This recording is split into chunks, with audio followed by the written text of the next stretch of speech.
Our mission is to empower every person and every organization on the planet to achieve more.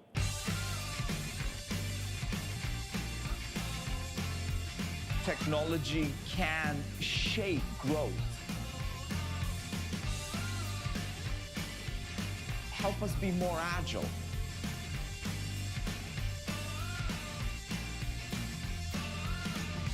We can use technology to change, disrupt the landscape of the industries that we participate in. Building technology so that others can build technology and make things happen. Our success is not dependent on our products. It's dependent on the success that our customers, our partners have with our products.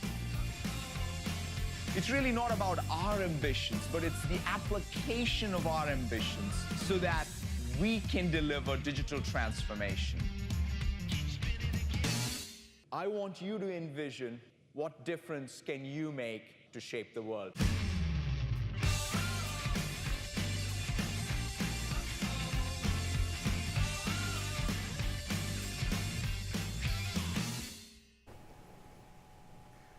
Good morning, this is Sherman Crancer, Senior Partner Development Manager for Microsoft. And we have in Chicago Jason Hinton in the March Madness version of the panel, and Kevin Lopez. Kevin Lopez, Partner Sales Exec for Azure Stack in the Americas. All right. So welcome to the panel, Strategies from the Titans of Sales and Industry. I love saying it that way. You know, I just watched Gladiator the other day, and you know that guy goes, Titans, right? He says that thing. It's awesome. So anyways, welcome everyone. You know, in just a few minutes, we're going to get a lot more people coming on here. We've got a great discussion today. It's actually, you know, Microsoft-centric to a degree because we actually don't have any other partners in studio, but we have an amazing internal Microsoft resource that is going to talk about Azure Stack. Today, we want to make it very interactive. Let's just talk a little bit about that. What we mean by that is we kind of want to get back to what we did in the beginning of the year where we kind of ask questions and talk about it. This is an open forum.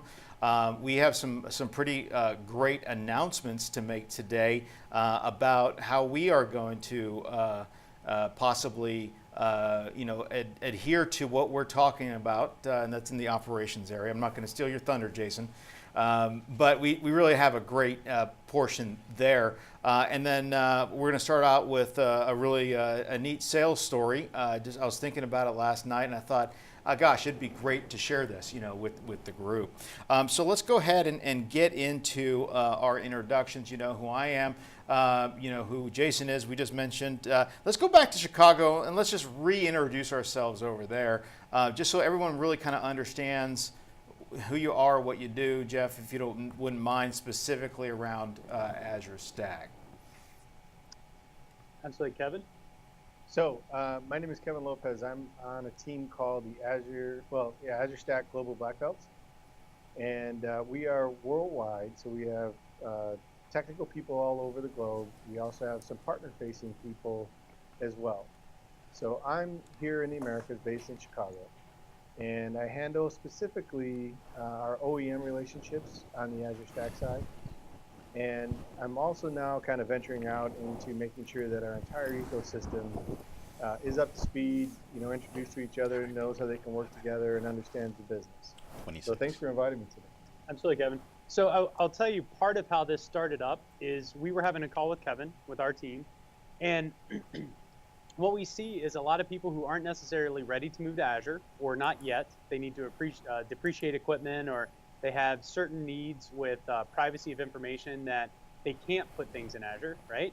So what we wanted to do is, some people think Azure Stack is just everything that lives in Azure. Today we're going to clarify and demystify Azure Stack, and also talk to, with your feedback, what that means to the SMB space. So we're really excited to have him in studio today. Thanks, Kevin. Yeah, thank you. Back to you, Sherman. Very good. All right. Very good. Very good. So, one of the things, and what we want to introduce our next guest here, one of my close friends, and a repeat attendee on here, Klaus. Eric, could you just briefly talk about, what you do, who you are, how you help partners, move into tomorrow? Awesome. Thanks, Sherman. Hey, everybody. This is Klaus. You've seen me, if you've been watching the panel now for the past several months, you've seen me on here numerous times.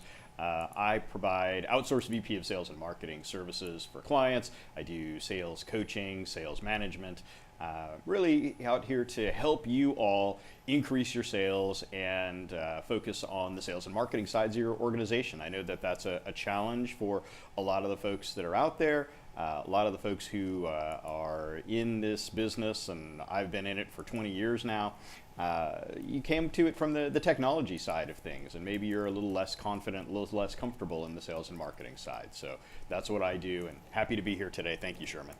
Great. All right. Fantastic. So let's go ahead and let's get into the agenda here. One of the nice things about our call every single week is we want to ensure that we kind of follow along the same thing. So we're going to have growth.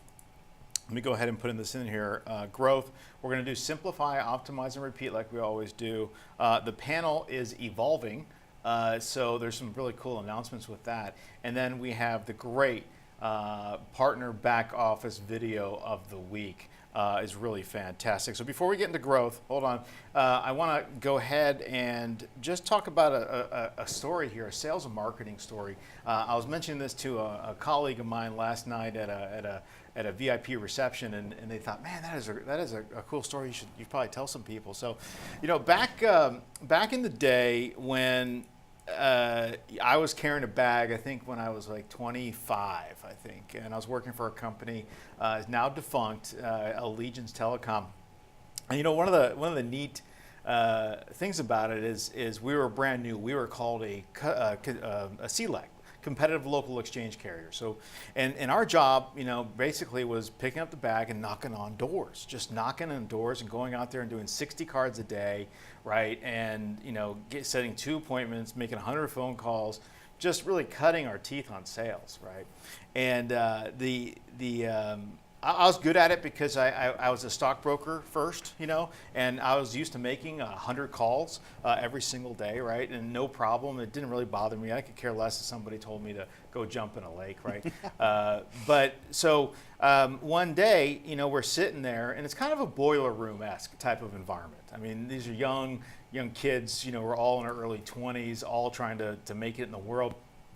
Kind of setting the stage here.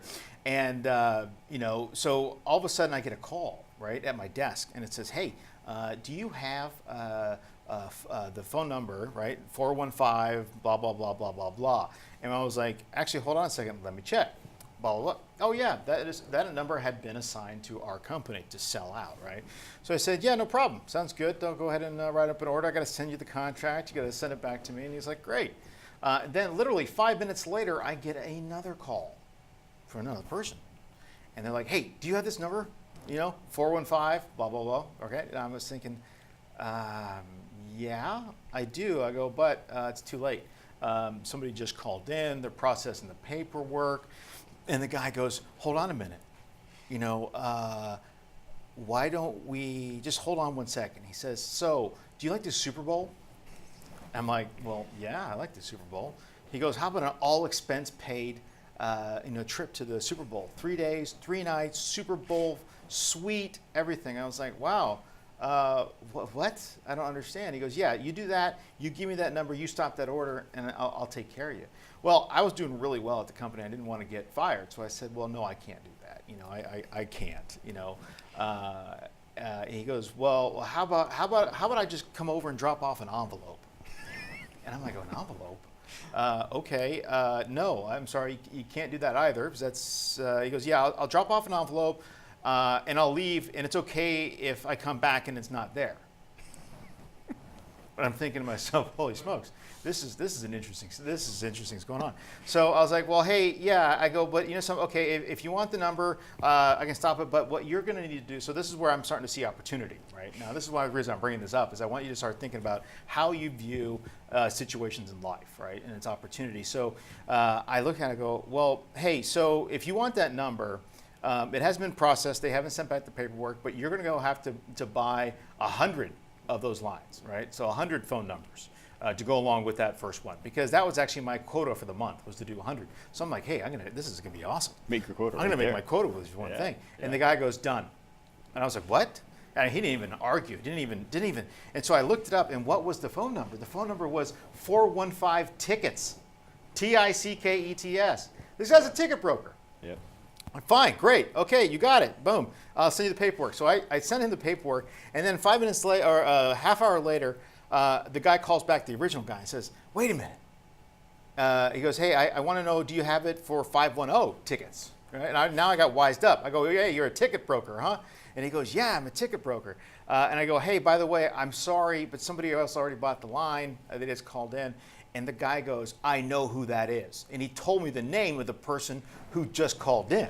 They're competing ticket brokers, right? And he says, I will be at your office tomorrow at 8 a.m. And I said, well, where are you coming from? It's, we lock our doors. We don't let people, it wasn't like a public place. Yeah. And he goes, I'm in Texas right now. I will be there at 8 a.m. So I'm thinking, and he goes, we're going to deal with this when I get over there. I'm like, okay, yeah, whatever. He's not showing up, right? So no kidding, 8 a.m., knock, knock, knock, right? Open the door, a guy, and I'm not going to go into names, and he says, and he literally yells out, "Is Sherman here?" Right? And I'm like, "What the heck?" Right? I just pop over outside of the cube, and he goes, "Hey, come on over here. Let me talk to you." And he goes, and I said, "What?" And he goes, "Yeah, you promised me that number. Here's the paperwork." And I said, "Well, I'm sorry, somebody else is already kind of putting it together." He goes, "I want 415 and 510. And he says, whatever that guy promised you, I'll give you 5 times. And I was thinking, okay. Well, I hadn't got the paperwork back in from the second guy because I don't know what his deal was. So I said, fine, it's 500 phone lines. So he said, okay, done. And he signed it. And then the other guy calls back and he's like, well, hey, I'm ready for my 415 number. And I said, I'm sorry, it's been taken by the original guy, right, that took it. And then the guy goes, and I said, but I got a consolation prize for you. I got 510 tickets. And he goes, great, well, I'll take that one number. And I said, well, no, it's not one number. It's 250 lines for that number. So you got to sign it, and you got to sign a 3-year agreement on the deal and fully guarantee the payment. And he looked, and I remember the phone just went silent. And he just said, okay, let's go with that. And then I said, Steve, by the way, with the 500, I said his name, but I'm not going to say his last name. I was like, hey, my girlfriend at the time really loves the ballet. Can you help me out? And he did. He made one phone call and he said, Sherman, you got to pay for it. I didn't want to take it from him, right? I'm not going to take any handout. But he ended up getting me orchestra seat tickets, nice. Season tickets at a discount from them, But anyways, the reason I bring up that story is, take a look at sometimes opportunities that come across in your life, and sometimes it's a good idea to take a step back and say, well, how do I maximize this opportunity? How do I leverage this opportunity? I think one of the things that I like to do on a daily basis, or even just when I'm working or seeing things, is always, how do we leverage? How do we leverage relationships? How do we leverage things? I mean, we're putting this whole thing together right now on shoestring budgets, but we're leveraging relationships to get this done. And I took advantage of that. So last thing I'll leave you with before we get into growth is, we have the studio. We have the studio here in Irvine, and we have the studio in Chicago.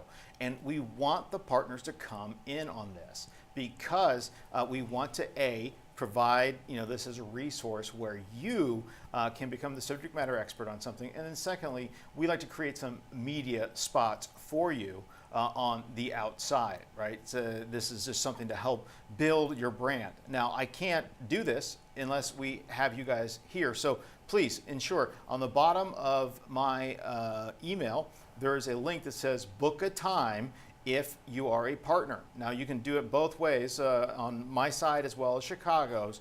Book a time. Let us know when you're coming in because we really want to help you out. I think our mission here is to help you, is to help build your business, help you become more profitable, and just overall just be there for you. All right, well, hey, thanks for listening to me and this story that I wanted to bring up. I thought it'd be kind of a cool story there. All right, well, let's get into growth, Steve.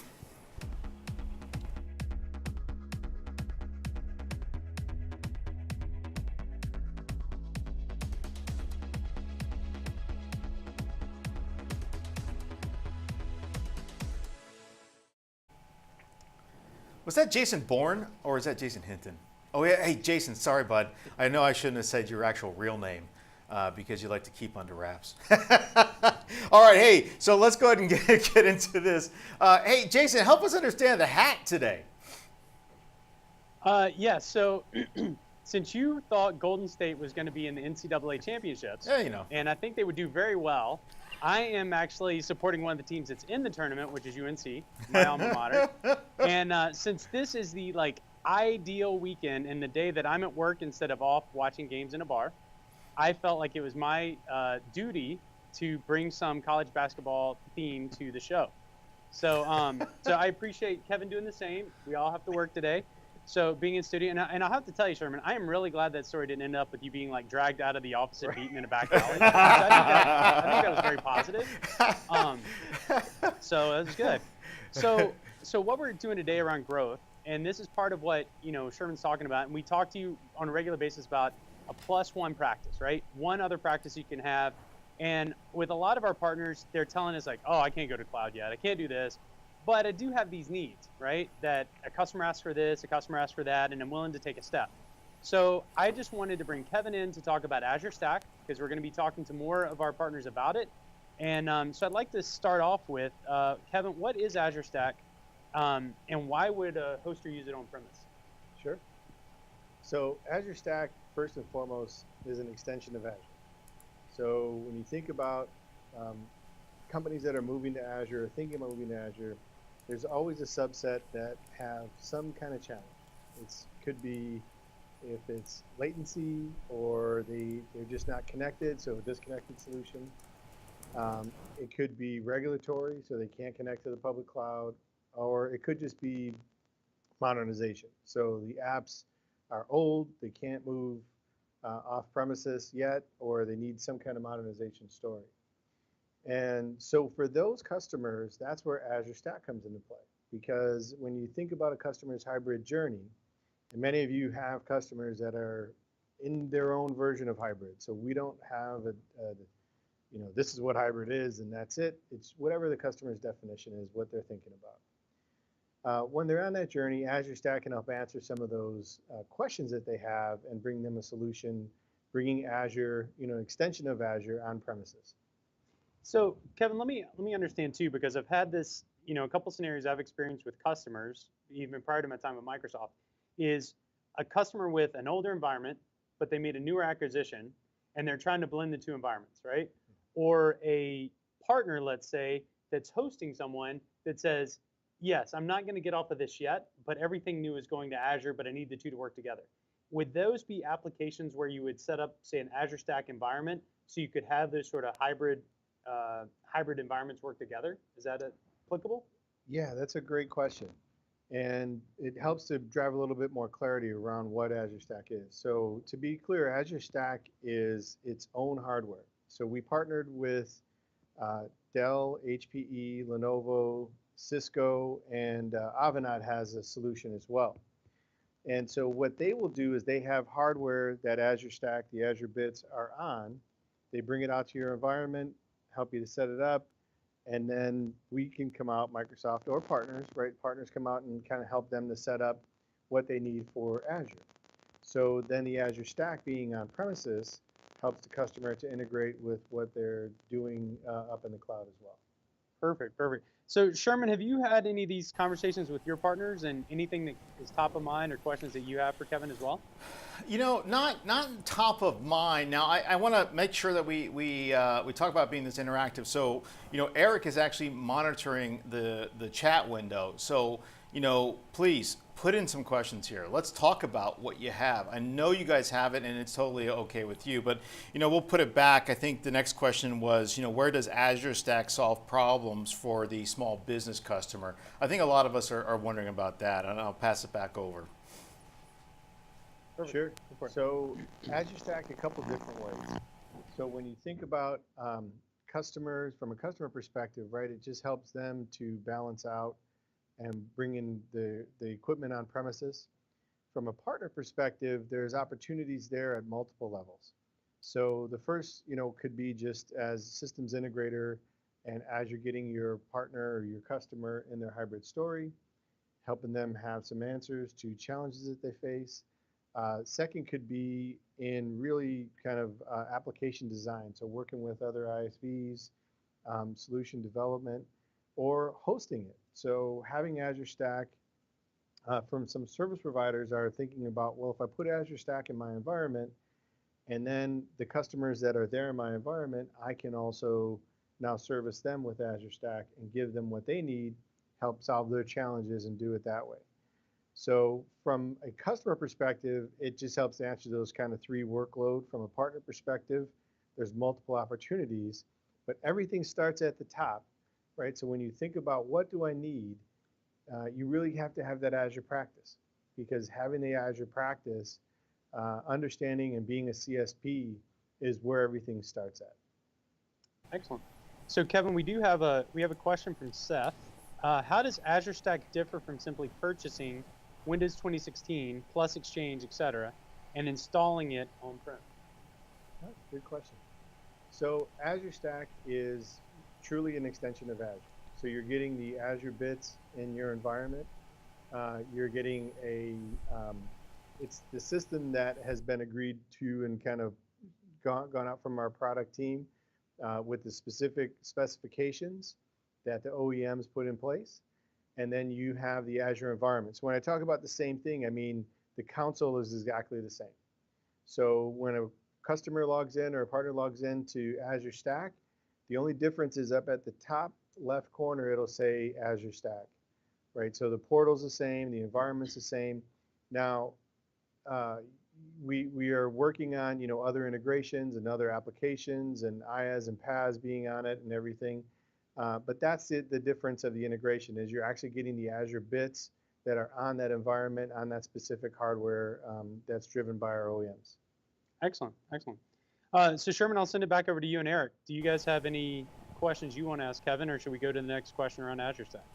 I think we should just go back to the next question, is the, you know, what is a vertical application? I think, you know, we talk a lot about verticals here, right? You know, everything is about packaging and verticals. How does that apply?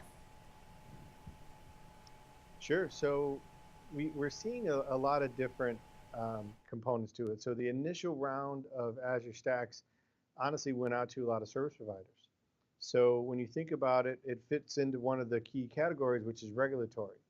So over in the Western Europe area, where people have data sovereignty challenges, they have, you know, existing spaces where they need to keep their data. So in that regulatory component was one of the first pieces that it went into. Now we're starting to talk with healthcare. You think about mining companies. When you think about people that have challenges connecting to Azure. So they're in rural areas, they're in places where they do want to keep data local. So even state and local government has been, you know, kind of peaking up a little bit.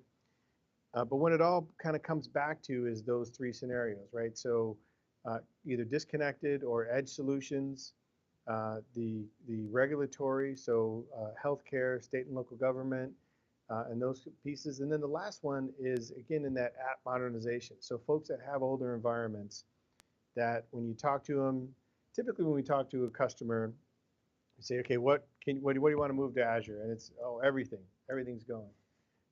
And then when you go back in the second time, well, these 25 apps, they're old, and my people told me that I need to do some modernization on them before they go. Well, now we have a solution. Now we have one platform that they can go in and begin the modernization process, the redesign, and then use big Azure, right, Azure Public, to deploy it. So when they want to do kind of more growth oriented or worldwide deployment, then they have both that they can use combined to do that. Excellent, excellent. So one of the questions that just came up, thank you, Jonathan, is so the customer purchases hardware and deploys Azure Stack instead of Hyper-V? Yes. Okay. And so for that, in thinking of, because I have some partners that have private clouds, right?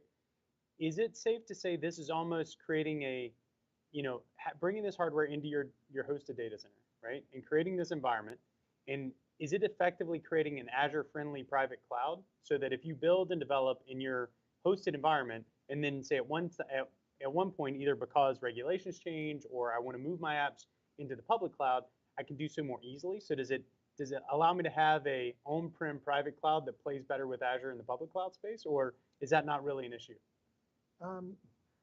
So let me take a step back and say, for one of the things that we called out early on was that we don't want people to go in and look at Azure Stack as just a VM replacement, right?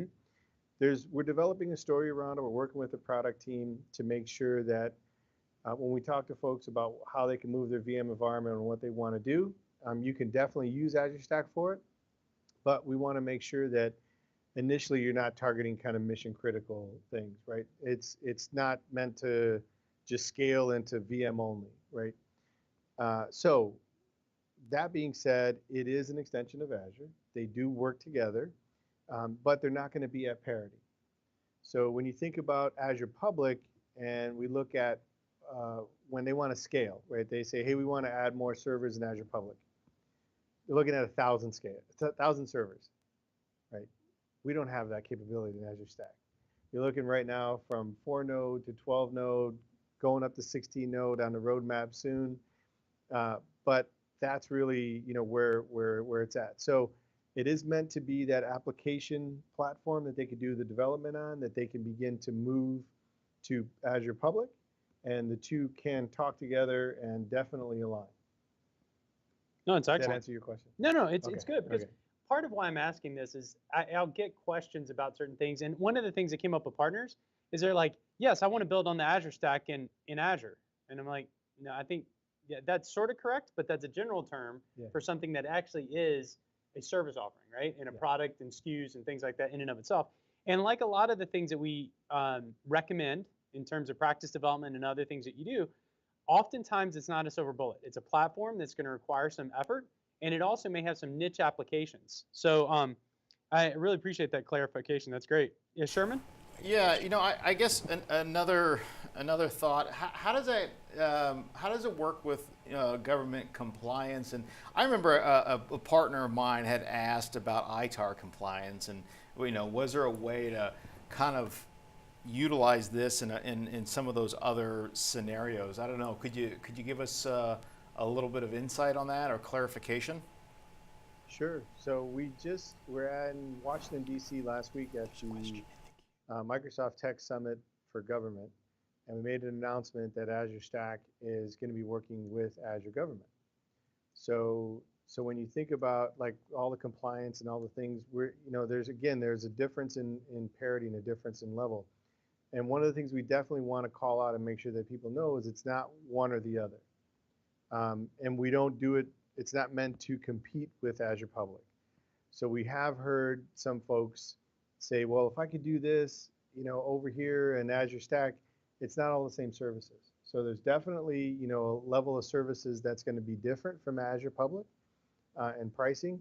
But as we begin the move to Azure Government, the move to do that. So for the certifications, because Microsoft doesn't certify the equipment, it would be up to the individual partner that purchases it or the customer that purchases it. So they would get it certified, and as more and more become certified, then it becomes easier, to do it. But it will work with Azure Government as we announced last week. Great, Excellent. great. Thank you. E- So I'm Eric? going to address some of the questions Oh. on here. Sherman, do you want Jason? to ask them? Because we got a lot. Well, yeah, Eric actually had a question here. Eric? Excellent. Go for it. So the question that I had was, are there particular types of applications, particular things that lend themselves to Azure Stack? That's a good question. So it's going to be, as you think about like some of the IaaS environments, there's Kubernetes. We got some of the partner components to it. Some really good app development. So where again a customer needs to modernize apps and do some things with there, you're going to have Docker, Kubernetes. You're going to have kind of some of the basic components, and then we're adding more into it. So the product team is working with the people who own the different services to continue to add more services into Azure Stack. All right, and then we've got a bunch of questions coming in from the audience here. So give us some hardware requirements, give us a sense of pricing, and give us a sense of target market here. What size customers are you thinking about for this? And do that in 5 seconds. Right. Go. Now. And you're Right. on the hook for being right, so you Stat. got to put it accurately, right? Better be perfect. And so around just kind of going back to make sure that I say that right. So you're virtual machines, app service, function, service fabric, networking, all those things. When we talk about hardware and pricing and those types of things, that's something that we have to talk to the OEMs about. So the way to look at Azure Stack is you're going to purchase the actual physical hardware from the partner, but then your Azure subscription, you're going to use the same subscription that you use for Azure Public. So you're only paying for the services that you're going to use on Azure Stack. So I can't tell you or really give you ballpark pricing on the OEM, but with some of the MSPs purchasing it, you can also be they're looking to position it to sell Azure Stack as a service. So once you get into that, then it's an entirely different price line. When we talk about what level of customers or what customers are looking at, we're actually seeing it across the board. We're seeing a lot of enterprise customers that have really big, kind of gnarly projects that they're working on and their hybrid strategy. We're also seeing some smaller service providers or smaller partners in localized areas that say, yeah, I want to do that, right? Companies that didn't have an opportunity before. So some maybe like a smaller mining company or oil rigs that we never really had, that couldn't get out to us because, again, they didn't have good connectivity. Yeah, that was a real interesting point that Kevin and I talked about the other day is connectivity and location actually makes a big difference. And I know we're trying, one of Microsoft's big motions is to try to bring better broadband and connectivity across rural parts of America that don't have the best service. And I hadn't realized that that's one of the applications for it is where you are and the connectedness you have or the infrastructure is important. So right, because you could run Azure Stack in a pay-as-you-go model or a totally disconnected model. So for a customer that wants to be disconnected or that has challenges with internet, they can still run Azure Stack and use it. So that's the great thing about it. Excellent. And so you may have sort of answered this, but one of the questions was, is Azure Stack a localized development platform? Or one person said more like a targeted development platform. Are you seeing this more in the application development space as the be used for that? Yeah, definitely. And again, there's different needs that customers have when it comes to their application. So some of them need it to be local and they want to, but then one day they have a dream for the cloud. And this helps them to kind of get that localized hands-on touch and do the things they need to do, and then to have the cloud kind of in their future. Excellent. Well, and so one of the things that I would highlight too is this would be what we talk about sometimes as a swarm activity. So if you think that Azure Stack is something that you want to look into, you want to dig in further, I see that Daryl posted something in the window that is a link for it. Please let us know. So you can start by doing your own research, or we can get our PTSE involved and have him reach out to the swarm team to get the resources we need to really dig in further, because since there's nuances around the hardware and the software and the licensing type and the services, we want to make sure we get the accurate information to you. So I really appreciate it. Thank you, Kevin. Thank you. Sherman, any other questions on your side? You or Eric? Eric, are you good? I'm good. Okay, we're good on this side. I think the next our next step here is to kind of move on into the next section, which is the simplify, optimize, and repeat.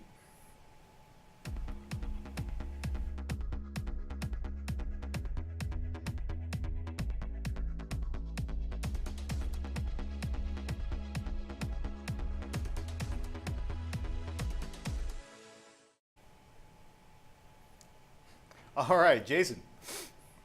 All right, so staying with the theme of March Madness, the first question, and I will actually take this question because Okay. I think I have enough authority to answer this, unlike most of the topics and questions we get, is who is going to win the NCAA tournament this year? And the only incorrect answer is Duke, right?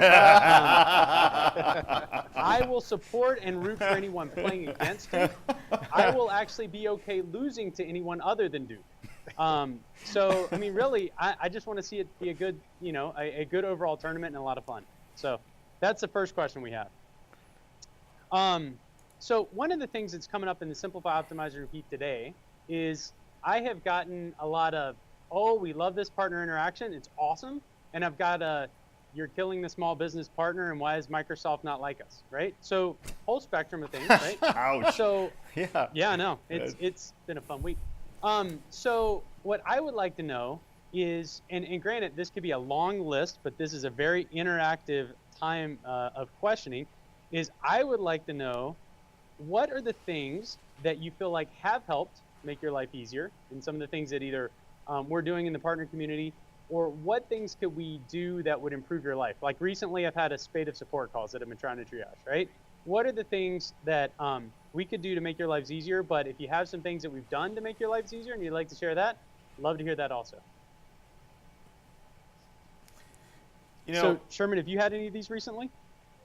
Yeah, I think one of the things that what we try to do is make partners' lives easier is just really pushing everybody that has operation questions, right, to ensure that they talk to the titans of operations, which is Thomas and Terry. Now, Thomas and Terry had an introduction video that didn't have sound, so we couldn't play it today. It had been just them pantomiming. So we didn't want that, right? But it's, we really want you to understand, we have operational stuff. You want to make sure that you always send it to Terry or Thomas, CC your PDMs on it.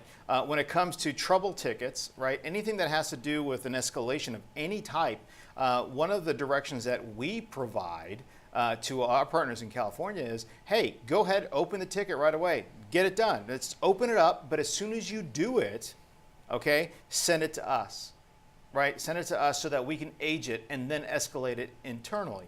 I think that's what we're trying to do to make life easier. And the last thing, and it's funny, it's just a quick little story. Last night I was talking to a gentleman over at Vector, and they're saying, God, I'm clicking on this, I'm clicking on that, I'm trying to figure out. And I was like, hey, you're a managed partner. You no longer have to go to the Microsoft Partner Network. You no longer have to deal with the madness. You just basically ask us the question, and we're going to help you out and make life easier. Eric, what would you say? I mean, what do you think about some of those things and making things easier? Well, one of the challenges that I think for a lot of partners is, and I think you guys you and Jason probably have to deal with this as well, even more so, is you guys are constantly drinking from the fire hose. There's so much information that comes out from Microsoft, and I think that is part of the challenge for the partners is we're constantly, being hammered with information that's coming out there. I think you guys do a great job of curating that information and trying to make it easier, but it is a fire hose, and so how do you prioritize all of that? I think that, therein are some of the challenges that I think you guys are working towards helping with. Great. I'll pass it back to Jeff. What do you think what could Azure Stack do that would make life easier for a partner? I mean, this is a kind of off the record question. I know this is like, you probably didn't prepare for that one, but honestly, like, what do you think? Do you have some ideas in the comment section I saw where somebody was talking about kind of teaming, building a forum almost, right? Making networking of other partners. What we're looking at is really the partner ecosystem is so young right now for Azure Stack that we're learning, who's doing what. We're learning the gaps in there. So there's a home for ISVs, there's a home for SIs, there's a home for service providers, and then people in between. So it's everything from advisory, helping customers to build their hybrid, what their strategy is, and development. All the way down to I'm teaming up with this ISV, and we have this great solution that we're going to provide to you, and kind of go to bat in that way. So again, it all starts with having that Azure practice, being a CSP. So that's where everything kind of starts, and then we're open to it. So we're it's an open environment right now that we're looking for ideas, and the basic stuff, the simplified stuff, is going to be kind of SIs, ISVs, and service providers right now that we're seeing a heavy emphasis on. Oh, that's awesome.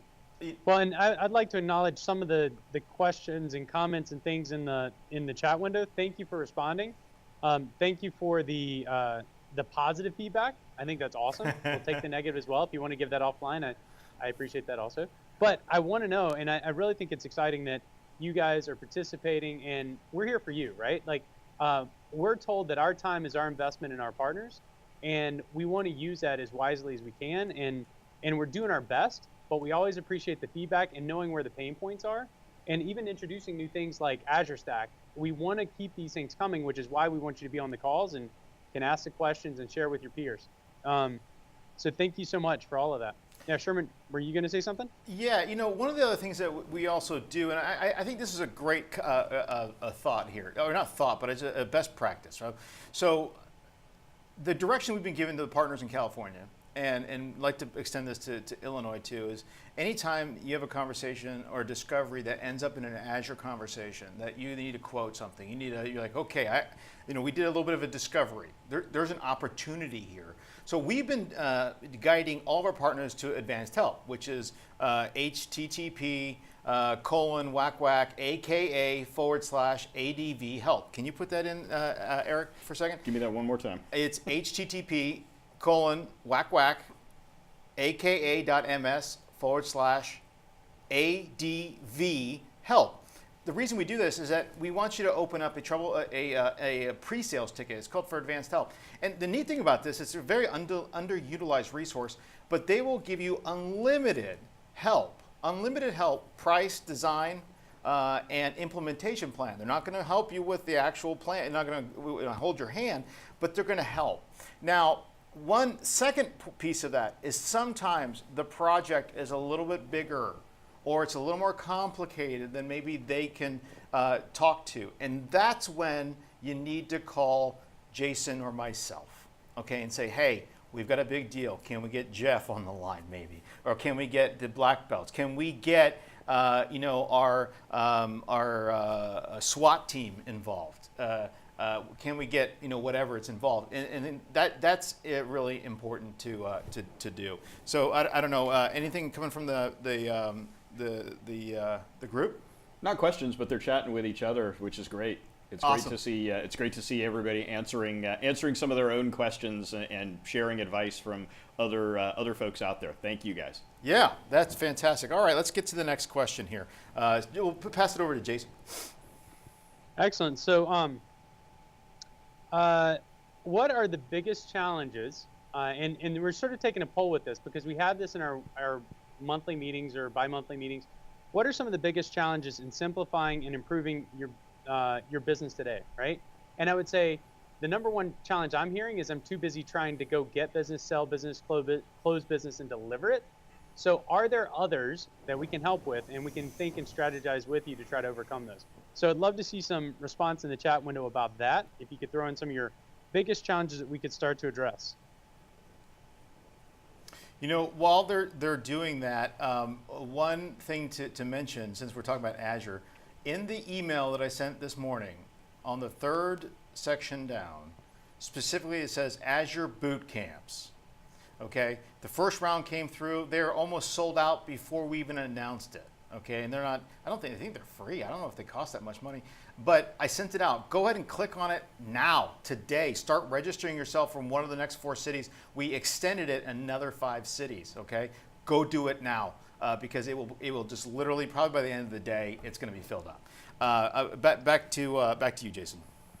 So 2 things I want to say around that point. While again, we'll look to see where the response is, and I'm totally fine if nobody has challenges. We will move on and save you time. I'm good with that. But I did want to tell you, I was in with my partners and some other partners in the central region at a CIE facilitator bootcamp, and it was fantastic. Like, it's changed how I do my job with Outlook, because Outlook is probably my biggest blocker in the email and everything else. But it is such a valuable tool. And it was great to be in there with the partners. And I had some partners say to me, you know, they tried this and then they didn't really get a lot of use out of it. And I will tell you, there were partners in there who were sending other people to become facilitators. And for the Illinois partners, we have another one of those boot camps coming up in 2 weeks. I think it's the 27th to 28th. You can reach out to us about it. I know Thomas has posted it in our update as well, but really encourage you to be a part of that. And also to any of the partners who signed up, actually David is on here as well. He was with me in the last CIE boot camp. Facilitator training. But the other thing is, we have the Azure Bootcamp coming up next week. For all of my Illinois partners, we did this specifically, to Sherman's point. We set up one just for my partners and one other, because we couldn't get them into these boot camps before. We have a wait list on it today. We have, I think, 36 people confirmed and 15 more people saying they're going to go. So we're going to see. But this is a really big need for people to advance their knowledge in Azure, what they can do there, and it's the best starting point. There are other ones coming up. For any Illinois partners, there's one in Detroit. We could see if we could get another one in Illinois, but I think we're good. But please be a part of these boot camps. They are very, very valuable, and it is an investment that Microsoft is making in the partners and growing their knowledge. And it's very practical. It's hands-on, as well as sort of overview of what's coming and what's possible in Azure. So please join that as well. One question I do see here is you'd like to see the process to transfer CSP subscription from a different CSP partner. You'd like to see it be easier. So that's great. I don't know how difficult that is today. I think sometimes it's one distributor losing out in favor of another. So I think sometimes it's sort of like back to that CLEC discussion. It was sometimes hard to transfer business from one company to another because you don't play well when you lose business. But I think that's a great point. Coming also is transfer of EA and credit card to CSP. That I'm told is here. Please talk to us first, but that trying to transfer the subscriptions is definitely top of mind for some of my partners as well. I have go ahead, Kevin. challenge. So I would tell you some of the stuff that we hear from partners around challenges is just Azure at scale. So it's such a giant thing. It's such a big thing to tackle, and it almost feels like sometimes you could be boiling the ocean. What we've seen and what I've seen in my time with partners over the years is, as you get to specializations and you look at the cloud journey, you figure out kind of where you're going to be at, whether it's advisory or in certain strategic paths that you're going to go to. And then, as was mentioned here, right, do some more networking. So there's opportunities in Azure Stack and what we're doing to work with some of the OEMs and with other partners. And as you do that, then you're able to kind of build and develop in that lane, right? And not have to kind of think that you got to boil everything and do it all. And so one of the areas that's a strategic focus for Microsoft this year and kind of going forward is hybrid cloud. And that's where Azure Stack positions us. Nobody else is doing this right now. None of our competition has a service that can do this. So this is a unique opportunity. And so if that's an area that you play well in hybrid, then think about how you can play to your strengths, right? And pull those things in that you do well and advance your technology and your services with it.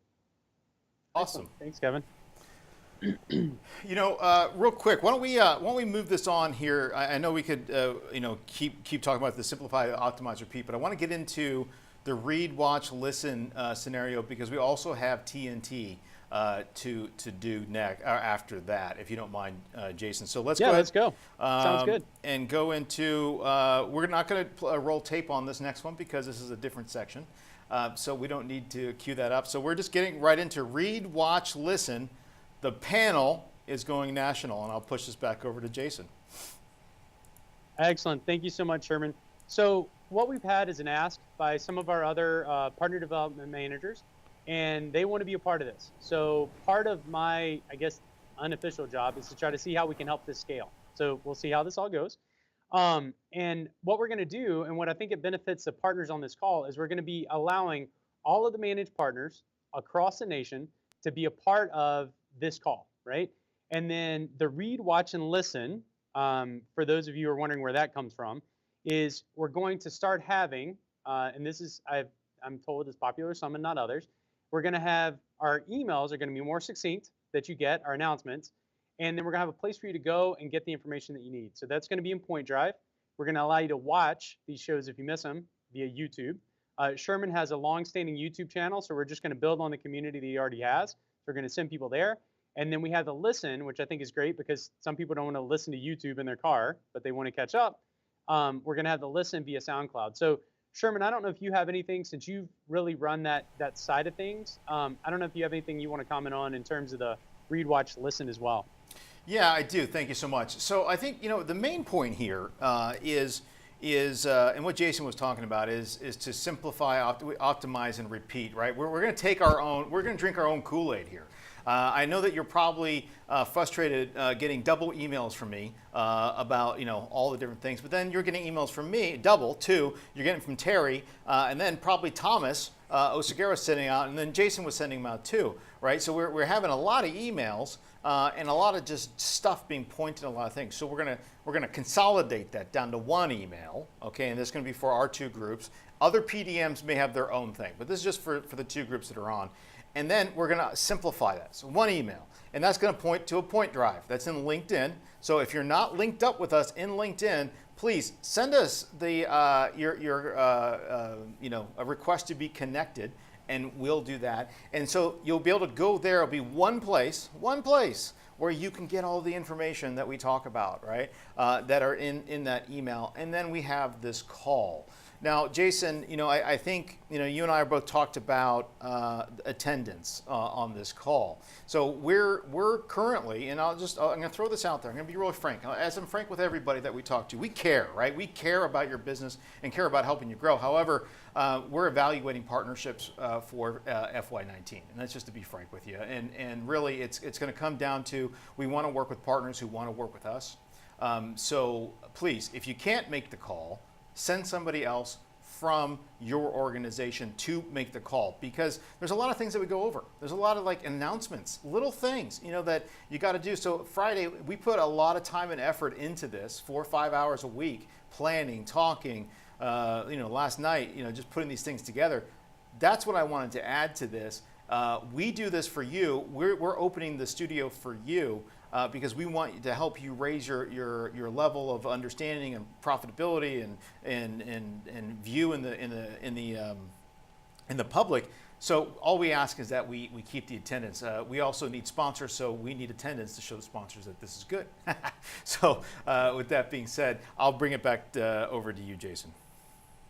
Yeah. So the only last thing that I want to share before we get into TNT is that what you've seen today, in terms of us asking questions, you guys interacting, as Eric pointed out, sometimes you're answering each other's questions in there. That's what we hope to grow, right? And finding partners that do unique things that we can get on, we can highlight. We won't have, I will tell you, we won't probably have this fidelity of bringing people in unless you can come to SoCal or Chicago, at least in the near term. But we want to include more people. So there's going to be tape segments of people in other parts of the country, along other topic lines and everything else. And what we would love is tell us what you want more of, right? So send us an email, put something in the IM window. We want to capture more of that, because what we're going to do is we're going to plan out to the end of the year. Our end of our fiscal year is June.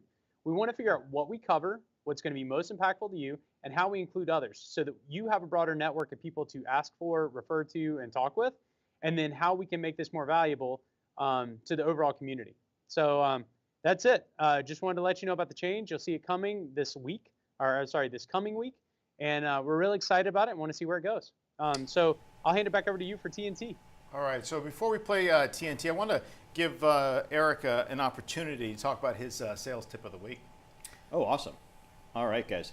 So here's the sales tip of the week. In today's world, social selling is incredibly important. And many of you may wonder how you're doing. This is an easy way to go check that. You can go and go to linkedin.com, linkedin.com/sales/SSI, the Solution Sellers Index. And I don't know, Sherman, if you want to pull it up, it would be cool to see. It would be cool to see what Sherman's SSI is, and see what that comes up to. The goal here is that you want your index to be 70 or higher. 70 or higher says you're doing a good job on the Solution Sellers Index. So let's see if Sherman can tell us what his is. I'm pulling it up right now, and I'll pull it up. Let's get to Sales Navigator, but you don't need Sales Navigator to actually get this. No, this is free. Anybody can do this. Anybody can do this. Okay. LinkedIn.com/sales/SSI. Sam India. Okay. Type that on in there and see what it comes up. And like I said, what your goal is to come up with 70 or higher. Mine's 76. Somebody's got 62. Got a little work to do there. 62 is not bad though. That's going to probably put you in the top. There we go. 68. All right. 62. Yeah. Okay. So Steve, if you could pull up the monitor to my right, so I'm going to pull over this this internet this web page. Perfect. Okay. All right. Now let's see if I can maximize that. Boom. Mine is 70. What does it say, 9? I can't even see There it. you go. Yeah, 79. It was 81 a couple days ago. So I got to figure it out. You're rocking. All right, very No big good. surprise. Sherman's leading the pack here. And then I think it talks about. We got some 44s on here. Okay, we got some folks who got a little bit of work to do. So there you go, folks. So it tells and it tells you how to help. There you go. Yeah, it tells you how to do it, how to raise it, where you rank. I'm in the top 1% of my peers, 3% of my company, 1% of the industry, right? And then 3%, top 3% of the my network. Yeah. Ranked 175 out of, I don't know, 2 trillion. So all right, let's do this. Let's roll into the partner back office with Terry TNT. Hey partners, coming to you live from the Microsoft campus in Fargo, North Dakota. This is the second largest campus in the United States, so we're pretty proud of the campus. We've got some great things we want to talk to you guys about today. Thomas, what do we got going on today? Yeah, thanks Terry. So we're going to be covering on advanced support for partners, Microsoft 365 Business SKU free trial, Microsoft Inspire, and Peace Seller for silver partners. So we're going to see you in 2. Okay, the first item we have on the agenda today is advanced support for partners. A great option, and I know we've had several conversations with several partners over the last few months as far as good, better, best, what support options should we look at, what are the benefits, etc. But I just wanted to touch on advanced support for partners quickly here just to see, okay, is it right for you? You know, a lot of our cloud solution providers, especially our CSP direct partners who are focused on selling cloud services to their customers, are definitely a great fit for this. Also, you're building a deeper and closer relationship with Microsoft. And again, that's differentiating you as a partner within your peers. Also, a lot of our partners have created custom support offerings for their customers that really helps them recoup some of the costs associated with ASFP itself. Also, the value of advanced support for partners. You have a SAM who's going to be an advocate for your business within Microsoft, especially with support, kind of your bat phone. Faster problem resolution for cloud services. It offers tools to enable your business for future growth, some cloud optimization analysis, cloud consults, etc. And also it identifies support trends. Put resources or training in place to help you reduce the number of support tickets that you're submitting. So again, great options for you as a partner We are here to help you guys navigate through Microsoft. And again, this is a great option for our channel partners to maybe do a deeper dive into if that's something that's in your plans. So again, if that is the case, please reach out to us. We'd be more than happy to help out with any of those questions or get you in touch with some of that key contacts within that team for further assistance. Thanks. Next on the agenda is the free trials for Microsoft 365 for Business. It was available as of March 1st.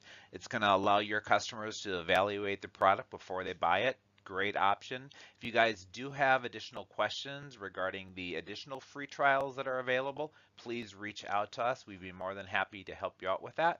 Thanks. All right, partners. So next on the agenda is Microsoft Inspire.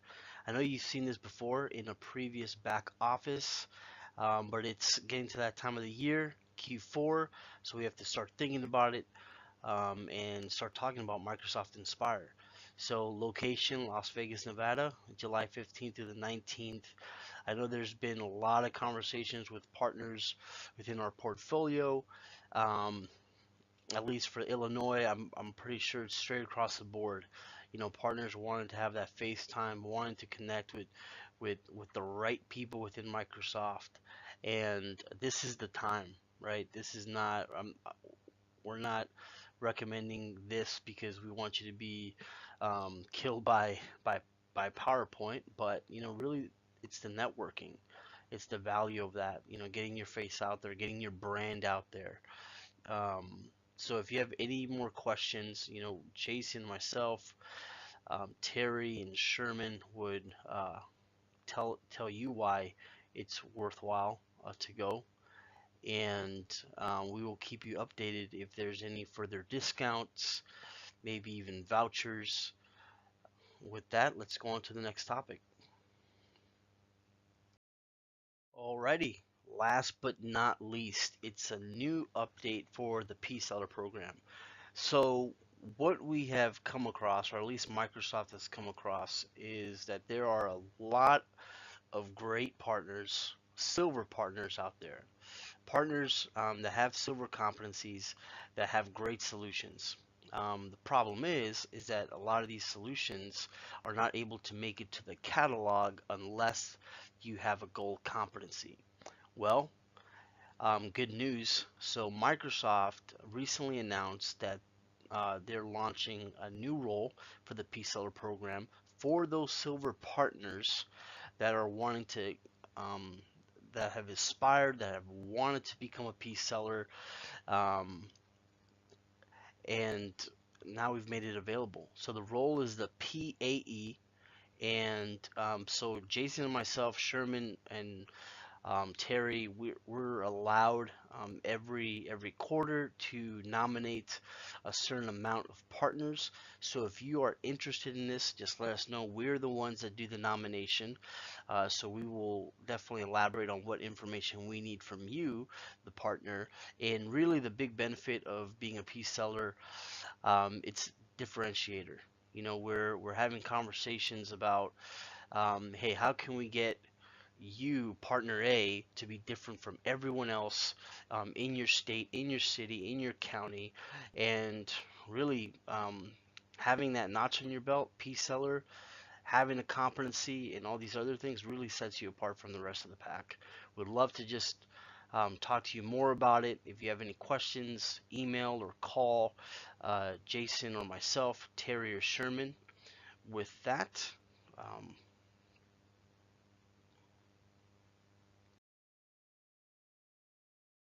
Thanks, partners, for jumping on the call this morning. Really appreciate you taking the time to understand a little bit more about Microsoft. Hey Terry, I have a joke. All right, it's going to be good. All right, so what do you get when you mix poison ivy and four-leaf clover? I don't know. What do you get? A rash of good luck. Love it. So with all that being said, happy St. Patrick's Day and see you next week. Who knew there's leprechauns in North Dakota? I didn't know that. All right, hey, everyone, thank you so much for joining today. We ran a few minutes over. Sorry we didn't land the plane. First time in like the whole year. Thanks, everyone. Thank you, Kevin. Thank you, Jason. Thanks, everyone. Thank you, Eric. Really appreciate it. Did a great job today. Thank you, and have a great afternoon, great weekend. We will talk to you next week. Have a good day. Bye-bye.